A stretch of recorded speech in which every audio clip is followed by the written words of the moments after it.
Praise the Lord. இன்றைய ஜீவ அப்பம் மத்தேயு 11ஆம் அதிகாரம் முதல் வசனம்.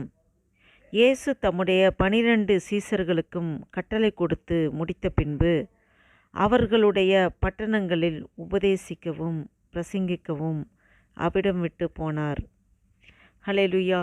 இந்த வாசித்த வேத வசனப்படி இதுக்கு முந்தின வசனம் பார்த்திங்கன்னா, முந்தின அதிகாரத்தில் பார்த்திங்கன்னா, இயேசுவோட சீசர்களை கூப்பிட்டு ரெண்டு பேராக ஆண்டவர் அவங்கள ஊழியத்துக்கு அனுப்புகிறார். அதோடைய காரியங்களை தான் எப்படி செய்யணும், என்ன பண்ணணும்னு நிறையா இன்ஸ்ட்ரக்ஷன் கொடுத்து அனுப்புகிறத பார்த்தோம்.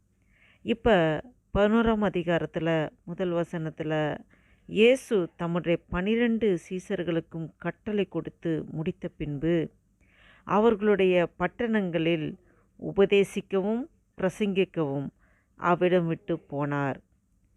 ஆண்டவர் இந்த பூமியில் வாழக்கூடிய நாட்களில் அவர் ரொம்ப கொஞ்சம் கூட அவர் டைம் வேஸ்ட் பண்ணாமல் அவர் என்ன பண்ணார்னா, ராஜ்யத்தின் சுவிசேஷம், மனம் திரும்புங்கள், பரலோக ராஜ்யம் சமீபத்திருக்கிறது. அப்போ ராஜ்யத்துக்கு அடுத்த ஆண்டவருடைய ராஜ்யத்துக்கு அடுத்த காரியங்களை அநேகருக்கு உபதேசிக்கவும் பிரசங்கிக்கவும் அவர் தீவிரமாக பட்டணங்கள் தோறும், கிராமங்கள் தோறும், பட்டணங்கள் தோறும் அவர் கடந்து போய் அதை அறிவித்து கொண்டிருந்தார். அவர் நமக்கு ஒரு மாதிரியை காண்பித்துட்டு போயிருக்கிறார்.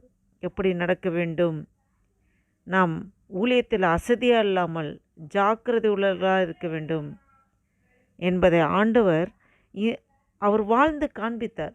இந்த பூமியிலே அவர் மனு உருவெடுத்து அவர் எப்படி நமக்கு நாம் எப்படி இருக்க வேண்டும் என்ற ரோல் மாடல் அவர் வாழ்ந்து காண்பித்து போயிருக்கிறார். நாம் இயேசுவோட சீசர்கள், நாமும் அவருடைய சீசர்கள்.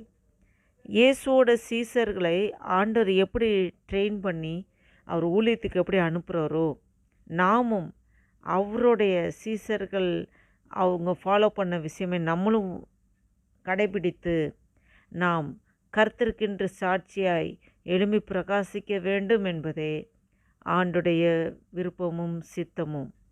நாம் அப்படி செய்வோமா? கர்த்தரண்டையில் நம் முழுவதுமாக ஒப்பு கொடுத்து ஆண்டோட ஊழியத்தை உற்சாகமாக செய்வோமா? ஜெபம் செய்வோம். அல்லேலூயா. ஸ்தோத்திரிக்க கர்த்தர், ஸ்தோத்திரிக்கிறோம் ஆண்டவரே. நன்றி தகப்பனே, நன்றியோடு துதிக்கிறோம், ஸ்தோத்திரிக்கிறோம். நேற்றும் இன்றும் மாறாதவரே, அன்பு நேசிற பரம தகப்பனே, உம்மை நன்றியோடு துதிக்கிறோம். இந்த மத்தேயு 11ஆம் அதிகாரம் 1ஆம் வசனத்தை ஆண்டவரே தியானிக்கும்படியாக ஆண்டவரே கிருபை தந்திரே, ஆவியானரே எங்களோடு இடைப்பட்டீர். ஆண்டவரே அப்பா, நாங்கள் ஆண்டவரே எங்கள் வாழ்க்கை பயணத்திலே நாங்கள் ஆண்டவரே ஊழியத்திலே ஒருபோதும் அசதியாக இருக்காதபடி ஜாக்கிரதையாக இருக்க, ஆவியில் அனலாக இருக்க எங்களை எடுத்து நீங்கள் பயன்படுத்துங்கப்பா. ஆண்டவரே உம்முடைய சீசர்களாக இருந்தவர்களே ஆண்டவரே நீர் ஆண்டவரே இரண்டு பேராக அழைத்து ஆண்டவரே ஊழியத்துக்கு செல்வதற்கு முன் அநேக இன்ஸ்ட்ரக்ஷனை கொடுத்தீர் ஆண்டவரே. அதெல்லாம் நாம் கடந்த அதிகாரத்திலே அப்பா தியானிக்கும்படியாக எங்களுக்கு கிருபை தந்திரே. ஸ்தோத்திரம் ஆண்டவரே. இந்த 11ஆவது அதிகாரத்தில் முதல் வசனத்திலே அப்பா சீசர்களுக்கு கட்டளை கொடுத்து முடித்த பின்பு அவர்களுடைய பட்டணங்களில் உபதேசிக்கும் பிரசங்கிக்கும் அவிடம் விட்டு நீர் சென்றீர் ஆண்டவரே.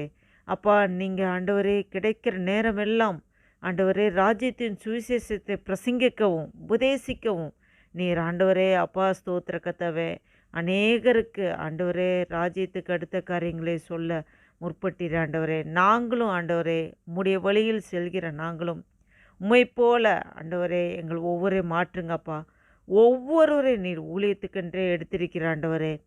உம்முடைய ஆண்டவரே அப்பா ஸ்தோத்திர கர்த்தாவே நற்செய்தி அநேகருக்கு அறிவிக்கும்படியாக நாங்கள் வேலை ஸ்தலத்திலே ஆண்டவரே எங்கள் உறவுகள் மத்தியிலே, குடும்பத்திலே, ரிலேஷன்ஷிப் மத்தியிலே, வேலை செய்கிற ஸ்தலத்திலே ஆண்டவரே அப்பா முன்பின் தெரியாதவங்க எல்லாருக்கும் உடைய அன்பை எடுத்து சொல்லி ஆண்டவரே நாங்கள் ருசித்த அன்பை அவர்கள் ருசிக்கும்படியாக ஆண்டவரே அப்பா ஸ்தோத்திரக்கத்தை எங்களுக்கு அந்த சுவிசேஷ பாரம், ஆத்தும பாரம் எங்களுக்குள்ளே ஆண்டவரே அநேகருக்கு உடைய அன்பை எடுத்து சொல்ல ஆண்டவரே நாங்கள் ஆண்டவரே உம்முடைய சீசர்கள் ஆண்டவரே.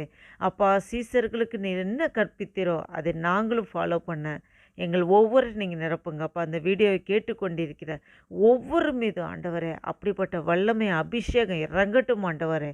நன்றி தகப்பனே, நீர் அப்படியே செய்கிறதுக்காக ஸ்தோத்திரம். இந்த ஆண்டவரே அப்பா ஸ்தோத்திர கத்தாவே, அப்பா ஸ்தோத்திரம். இந்த மே மாதம் 25ஆம் தேதி 2024 வருஷத்தை காணும்படியாக எங்களுக்கு ஜீவன் தந்திரே, பலன் தந்திரே, சுகம் தந்திரே. நன்றி அப்பா. அப்பா காலைதோறும் உடைய கிருபைகள் புதிதாக இருக்கிறது என்று சொல்லி காணறே. உடைய புதிய கிருபையினை பெற்றுக்கொண்டு உமக்கென்று சாட்சியை எழும்பி பிரகாசிக்க ஒவ்வொரு எடுத்து பயன்படுத்துங்கப்பா. எங்கள் ஒவ்வொரு விரோதமாக செயல்படுகிற எல்லா சத்துருவின் கிரிகளை இயேசு கிறிஸ்துவின் நாமத்தினால கடிந்து அப்புறப்படுத்துகிறேன். அப்பாலே போ சாத்தானை மீதியா முழுதும் பொறுப்படுத்திக் கொள்ளுங்க. நீர் அப்படியே இந்த நாள் முழுவதும் சமாதான தேவன் எங்களை சமாதானமாக வழிநடத்த கிருபைக்காக நன்றி செலுத்துகிறோம். உமக்கே துதி கன மகிமையெல்லாம் செலுத்துகிறோம். இயேசு கிறிஸ்து நாமத்தினால் ஜெபிக்கிறோம் ஜீவன் நல்ல பிதாவே. ஆமேன் ஆமேன். என் ஆத்துமாவை கர்த்தரை ஸ்தோத்திரி, என் முழு உலமையோட பரிசுத்த நாமத்தை ஸ்தோத்திரி. என் ஆத்துமாவை கர்த்தரை ஸ்தோத்திரி, கர்த்தர் செய்த சகல உபகாரம் மறவாதே. ஆமேன் ஆமேன்.